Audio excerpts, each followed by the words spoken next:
നമ്മുടെ ടീച്ചറമ്മ അനുഭവത്തിന്റെ ഒരു പാഠപുസ്തകമാണ്. ഉറപ്പായും എന്റെ പ്രിയ കുഞ്ഞുങ്ങൾക്ക് സരസ്വതി ടീച്ചർ വഴിവിളക്കാവും. ടീച്ചർക്ക് കണ്ണേറ്റുകര UP സ്കൂളിലേക്ക് സ്വാഗതം. സരസ്വതി ടീച്ചർ റീജോയിൻ ചെയ്യുന്ന വിവരം അറിഞ്ഞ് ടീച്ചറെ സ്വീകരിക്കാൻ വേണ്ടി നമ്മുടെ പഞ്ചായത്ത് പ്രസിഡന്റ് ശങ്കരേട്ടൻ എത്തിയിട്ടുണ്ട്. എല്ലാവരോടുമായി 2 വാക്ക് സംസാരിക്കാൻ ശങ്കരേട്ടനെ ക്ഷണിക്കുന്നു. ബഹുമാന്യനായ ഹെഡ്മാസ്റ്റർ സോമൻ സാർ, പ്രിയപ്പെട്ട അധ്യാപകർ, വിദ്യാർത്ഥികൾ, ഞാൻ ഔപചാരികമായി ഒന്നും സംസാരിക്കാൻ ആഗ്രഹിക്കുന്നു. ഞാൻ സാക്ഷിയായ 2 സന്ദർഭങ്ങൾ മാത്രം ഓർക്കുകയാണ്. ഒന്ന്, നമ്മുടെ സരസ്വതി ടീച്ചർക്ക് സംസ്ഥാന സർക്കാരിന്റെ മികച്ച അധ്യാപകയ്ക്കുള്ള അവാർഡ് കിട്ടിയെന്ന് ടീച്ചറെ ആദരിക്കാൻ ഞങ്ങൾ ടീച്ചറുടെ വീട്ടിൽ ഓടിയെത്തിയ രാത്രി. 2, ടീച്ചർക്ക് ഈ സ്കൂൾ മുറ്റത്ത് നാടിന്റെ അന്ത്യയാത്ര കൊടുത്തത്. 2 ചടങ്ങിനും സാക്ഷിയാണ്. ഈ നാട് സരസ്വതി ടീച്ചറെ എങ്ങനെ ഹൃദയത്തിൽ ഏറ്റുവാങ്ങിയിരിക്കുന്നു എന്നറിഞ്ഞ 2 സന്ദർഭം. ഇപ്പോ മറ്റൊരു സന്ദർഭത്തിനും സാക്ഷിയാവും. സരസ്വതി ടീച്ചറുടെ പുനഃപ്രവേശം. സോമൻ സാർ പറഞ്ഞതുപോലെ ജീവിതത്തിലേക്ക് ടീച്ചർ വീണ്ടും ഉയർത്തെഴുന്നേൽക്കുകയാണ്. ജീവിതത്തിന്റെ പാഠപുസ്തകമായ നിങ്ങളുടെ ടീച്ചറമ്മ സരസ്വതി ടീച്ചർക്ക് ചിറയൂർ പഞ്ചായത്തിന്റെ സ്കൂളിലേക്ക് ടീച്ചർക്ക് സ്വാഗതം. Thank you.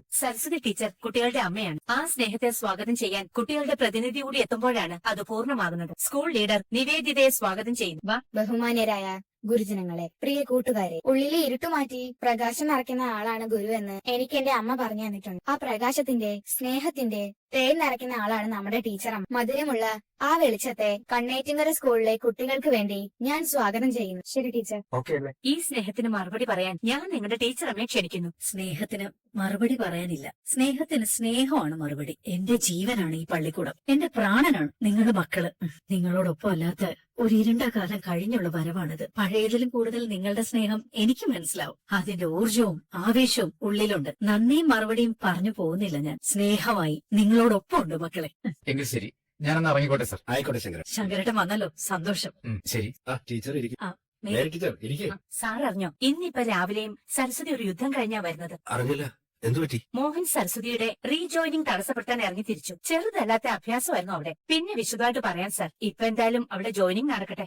ഞാൻ എപ്പോഴും അവരോടൊക്കെ പറയാറുണ്ട്, എന്റെ സർവീസിലെ വലിയ 2 ദുഃഖങ്ങളാണ് 2 സർവീസ് ബുക്കുകൾ ക്ലോസ് ചെയ്യേണ്ടി വന്നു. അതിൽ ഒരു സങ്കടം ഇന്ന് മാറി. സന്തോഷത്തോടെ സൈൻ ചെയ്ത് ടീച്ചറെ. ഇനി ക്ലോസ് ആയ ഒന്ന് വീണയുടെ സർവീസ്. വീണയും സർവീസിൽ കയറിയ ഉള്ളിലെ ആ കരടങ്ങ് മാറും.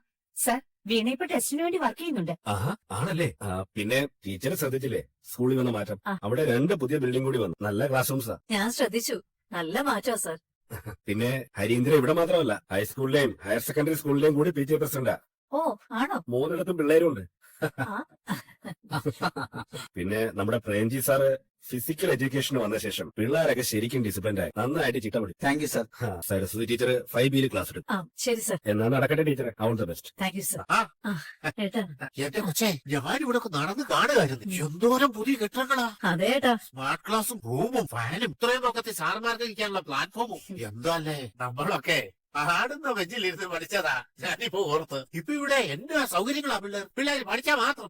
അതെ ശിവരാമേട്ടാ, പറയാതിരിക്കാൻ വയ്യ. അത്രയ്ക്ക് മാറ്റം. അതേ കൊച്ചേ, പണ്ട് ഓലപ്പരയും ചെറ്റമറയും പണ്ടറയൊക്കെയാ. ഇപ്പോഴത്തെ പുതിയ ക്ലാസ് ഒക്കെ ടൈലിട്ടതല്ലേ. അതേട്ടാ, അതെ. ഇറങ്ങിയപ്പോ മേരിക്കുട്ടി പറയാ, ശിവരാമേട്ടൻ ഇനിയൊരു വരവും കൂടി വരേണ്ടി വരുമെന്ന്. അത് ശരിയാ. കുഞ്ഞിയെ കൂടി കൈപിടിച്ചു കൊണ്ടുവരണം, ജോയിൻ ചെയ്യും. അതെ, ഇവിടെ തന്നെയായാലും ഒത്തിരി സന്തോഷം. അന്നേരം HMന്റെ കസേരയിൽ സരസ്വ ഗംഭീരം. പണ്ടേ എന്റെ ഉള്ളിൽ ഒരു സ്വപ്നമായി. അതിനുള്ള ഭാഗ്യവും പ്രാപ്തിയും നമുക്കെല്ലാം ഉണ്ടാവട്ടെ ശിവരാമേട്ടൻ. ഇനിയിപ്പോ നീ വൈകിട്ടല്ല ഉള്ളത്. ഞാനെന്താ ഇറങ്ങട്ടെ. ശരി. ഏട്ടനൊന്ന് മടങ്ങുന്നോ? അയ്യോ, ഇന്ന് തന്നെ പോണം. അത് നാളെ ആയാലേ ഇന്ന് നടത്തിയ അഭ്യാസത്തിന്റെ പണി കിട്ടിയൊന്നേ. ഓ. കുറച്ചു ദിവസം വെച്ചെടുത്താനുണ്ടാകും. അത്രക്കല്ലേ കിടന്നോടിയത്. കാലിന് നീരിറങ്ങും മുമ്പ് മുത്താർമല പിടിക്കണം. എന്നാ പിന്നെ കുറച്ചു ദിവസം ഇവിടെ നിന്നിട്ട് പോവാം. ഏയ്, അതൊന്നും നടക്കില്ല കൊച്ചേ. ഞാനിന്ന് ഇറങ്ങുക. പോയിട്ട് ഞാൻ വിളിക്കാം. ശരി. ശരി ഏട്ടാ. Morning teacher. Morning teacher. Good morning. ഇരിക്കെ. എല്ലാവർക്കും സുഖമല്ലേ മക്കളെ? സുഖാണ് ടീച്ചർ. നിങ്ങളെ തന്നെ എനിക്ക് പിന്നെയും കിട്ടിയല്ലേ? അതെ ടീച്ചർ.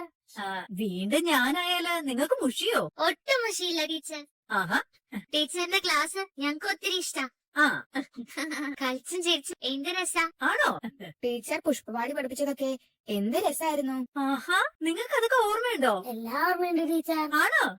അപ്പോഴേ കുമാരനാശാന്റെ ഈ കവിത മലയാളം. ഇന്നത്തെ പാഠം പുസ്തകത്തിൽ നിന്നല്ല. പുസ്തകമൊക്കെ അടച്ചു വെച്ചോട്ടെ ടീച്ചർ. അടച്ചോ. ഞാൻ ഇന്നൊരു വാക്കിനെ പറ്റി പറയാം. തെറ്റ്. ഇതെന്താണ്? തെറ്റ്. തെറ്റ് ചെയ്യാത്തവരാരെങ്കിലും ഉണ്ടോ? പറഞ്ഞേ. ഞാനുണ്ട് ടീച്ചർ. എടാ കള്ള അത് തന്നെ ആര് കള്ളവാ. നീ നുണ പറയുന്നത് തെറ്റാണേ മക്കളെ. എല്ലാവരും തെറ്റ് ചെയ്യും അല്ലെ? നിങ്ങളും നിങ്ങളുടെ അച്ഛനും അമ്മയും ചേട്ടനും ചേച്ചിയും അനിയും അപ്പൂപ്പനും അമ്മുമ്മയും മാമനും മാമിയും അച്ചാച്ചനും അച്ചാമ്മയും അതെ. ഹെഡ് മാസ്റ്ററും. എടാ കേമ നീ കൊള്ളാലോടാ. അങ്ങനെ ഞാനും നിങ്ങളും ഒക്കെ തെറ്റി. പക്ഷെ തെറ്റിനേക്കാൾ വലിയൊരു വാക്കുണ്ട് മലയാളം. അതെന്താണെന്നറിയോ? വലിയ തെറ്റ്. പോണ അവിടുന്ന് ഇരിക്കണ. ആ വാക്കാണ് തിരുത്തൽ. എഴുതുന്നത് തെറ്റിയാലേ നമ്മൾ അത് മാച്ചിട്ട് എഴുതില്ലേ? അതുപോലെ തെറ്റ് പറ്റിയാൽ നമ്മൾ അതിലും വലിയ വാക്കെടുത്ത് ആ തെറ്റ് തിരുത്തണം. വല്ലതും മനസ്സിലായോ മക്കളെ? മനസ്സിലായി ടീച്ചർ അച്ഛനും. ആ ലച്ചു അല്ല ചെറിയമ്മ, കനിയാണ്. തിരിച്ചെത്തിയോടി? തിരുമ്പി വന്നിടേന്ന് ചൊല്ല്. എങ്ങനെയുണ്ടായിരുന്നു യൂറോപ്യൻ ട്രിപ്പ്? കൊള്ളായിരുന്നു. മനസ്സൊന്ന് കാമായി. പാരീസ് പുലർച്ചെ സെയിൻ നദിക്കരയിലൂടെ നടന്നതോ, ചരിത്രം ശ്വസിച്ച് റോം, വിയനയിലെ മ്യൂസ്, എല്ലായിടത്തും ഒരു ശാന്തതയുണ്ട്. പറയുമ്പോ തന്നെ മനസ്സിലിങ്ങനെ വിഷ്വൽസ് വരുന്നുണ്ട്. എവിടെ നമ്മുടെ എടകോല് പറയുന്ന മറ്റേ നരുന്ത് പെണ്ണ്? കേൾക്കുന്നുണ്ട്. പറഞ്ഞു. ഓ, നീ പോയ യൂറോപ്യൻ നാട്ടിലെ മനുഷ്യനെ വിളിക്കുന്ന ടെക്നോളജി ഒന്നും ആയിട്ടില്ല. അടി വാങ്ങിച്ചോ. നിനക്ക് പറ്റിയ ടെക്നോളജി ഒന്നും അവിടെ ആയിട്ടില്ല. കുറച്ച് നാളായിട്ടെ നിനക്ക് എന്നെ രണ്ട് കിട്ടാത്തതിന്റെ നല്ല പ്രശ്നം ഞാൻ കാണുന്നു. പൊടി. എവിടെ ലക്ഷ്മി കുഞ്ഞ? ഇവിടെ ലൈറോടേ. എന്താ അവിടെ വിശേഷം? എടി കനി ഇല്ലെങ്കിലും നിനക്ക് ഇങ്ങോട്ട് വിളിച്ചൂടെ ലച്ചു? വിളി ഇങ്ങോട്ടും ആവാലോ. ഓ എടി, ഞാൻ വിളിക്കാൻ ഓർക്കുമ്പോഴൊക്കെ നീ ഉറക്കമാണോ വർക്കിലാണോ എന്ന് സംശയിച്ചിട്ടാ. ഓഹോ, ഞാൻ വിളിക്കാൻ നേരത്തും അങ്ങനെയൊക്കെ തന്നെയാ തോന്നാറ്. ഓ ശരി. എടി അതെ, കനി എന്തിനാ യൂറോപ്യൻ ട്രിപ്പിന് പോയെന്നൊന്ന് ചോദിച്ചേ. ചുമ്മാ തോലി ഒരിക്കാതെ കുഞ്ഞ. എന്നാലും ഞങ്ങളൊന്നും അറിയണ്ടേടി. കനി പറയടി. ഇവിടെ വന്ന് കുറച്ചു ദിവസം കഴിഞ്ഞപ്പോഴേ ചെറിയമ്മേനെ കാണാൻ എനിക്ക് വിഷമം. അച്ചോ, അയ്യോ അത്ര വിഷമായോടാ? അതെ ചെറിയമ്മ, അത് കുറച്ച് അലമ്പായപ്പം ലക്ഷ്മി കുഞ്ഞ എടുത്ത ഡിസിഷൻ ആണ് ഈ ട്രിപ്പ്. എന്തായാലും ട്രിപ്പ് കഴിഞ്ഞപ്പോ ഞാൻ സെറ്റായി. പിന്നെ കുറച്ച് നല്ല ഫ്രണ്ട്സിനെയും കിട്ടി. ഓ, ഇവിടുത്തെ കഥയൊന്നും നീ അറിഞ്ഞില്ലല്ലോ. എന്തോന്നടി? അമ്മയുടെ റീജോയിനിങ്ങിന് പണി കൊടുക്കാൻ ആ മോഹൻ ജയിലിൽ അടി. അയ്യോ, കൃഷ്ണാന്ദ്ര സാറ് ശരിക്കും ഒരു പ്യുവർ മാനാ. സർസുനം സാറിന് വലിയ കാര്യമായിരുന്നു. പക്ഷെ രണ്ടിനും ജീവിതത്തിൽ ധൈര്യമില്ല. ഇപ്പൊ ഹലോ